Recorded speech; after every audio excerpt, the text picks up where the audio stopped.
My dad, he puts out very little fertilizer, and that was just because mainly the cost. Economics. Just the cost for liming or for fertilizing it, putting stuff down. It's not working but for 60 days and it's over with. That's right. You didn't spend the money. And you know, even under ideal conditions, I'm not talking about a 5-inch downpour after you get it, or no rain. You know, even under good conditions, your uptake of that synthetic fertilizer is maybe at best 50%. So 50% of what you're spending your money on is thrown out the window.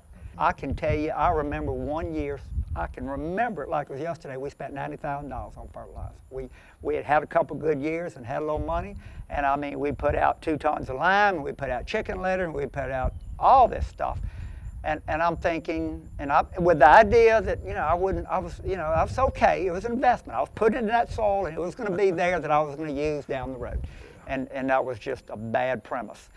We thought we knew how to create fertility in the soils, and with the idea that all these expenditures on fertilizers and lime would come to an end, our focus was, you know, being a low-cost producer. And we knew, you know, forage was the cheapest way to feed a cow. We're already in acidic soils, and we knew every time we applied nitrogen, either at planting or multiple top dressing, we were lowering our pH, which would necessitate having to buy more lime.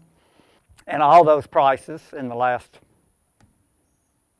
10 years have more than doubled. They're not going down. And then after a whole lot of tests and years and a lot of money spent, we found out that what we were doing was not the way to create fertility. So we jumped into the mob grazing. We heard all the benefits, and we said if half of what we heard is true, it's worth trying. Basically, it's just a short duration that you put them into an area and then you move them and give your plants longer rest and recovery. We really believe there's not a right and wrong. Everybody's got to fit their quality of life and their time, and we're just trying to do what's right for us. And if we can help somebody else, man, we are willing to answer any questions about soil health and all the principles of soil health. And Katie and I, we've studied it and gone from almost Canada to North Dakota to the Gulf Coast and see these principles apply everywhere, and so it's real. We got more questions than answers.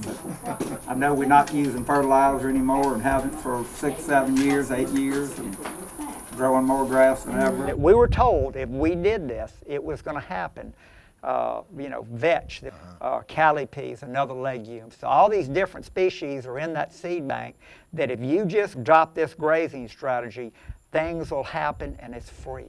That's the thing that motivated us. Man, it was free. This all started just trying to save money.